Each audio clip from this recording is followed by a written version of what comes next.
Hi everybody, it's Andy Mack here, just bringing you a bit of a holiday update really, but with a wargaming thoughts. I'm here in a place called Alonissus, which is in the Aegean Sea, an island, one of the Greek islands, and the reason why I thought I'd do this presentation is just to briefly give you an idea of the sort of terrain we have here in Alonissus.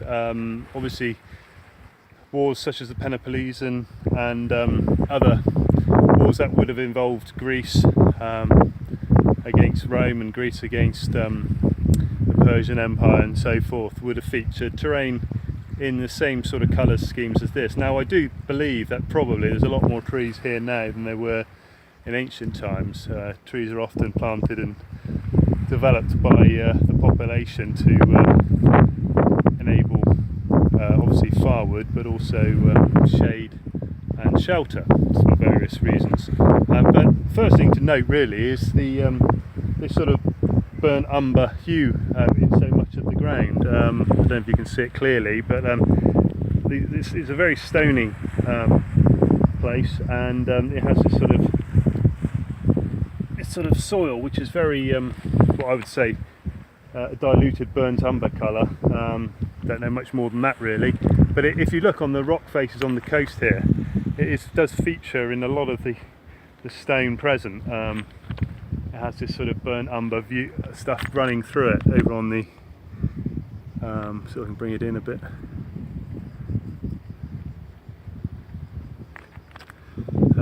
It's this sort of browny stain colour. It's in so much of the ground. So if you're doing your basing or anything like that, then do consider, and also the rock is this very pale colour. I'll just take a little walk up into the sort of scrubland here on the headland to give you an idea of what I mean. Okay.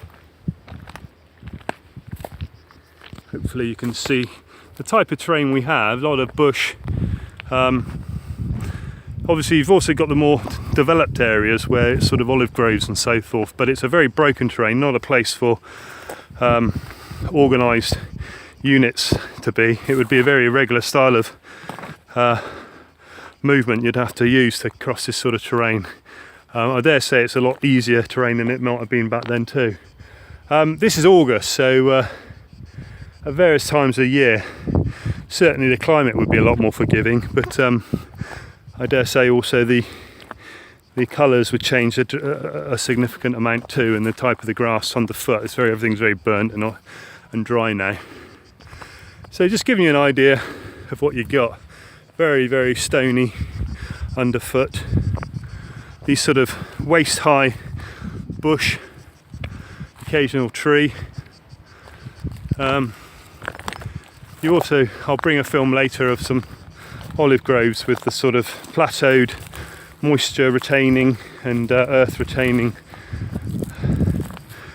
terracing for the olive groves, and to keep the soil moist and also keep it from washing away.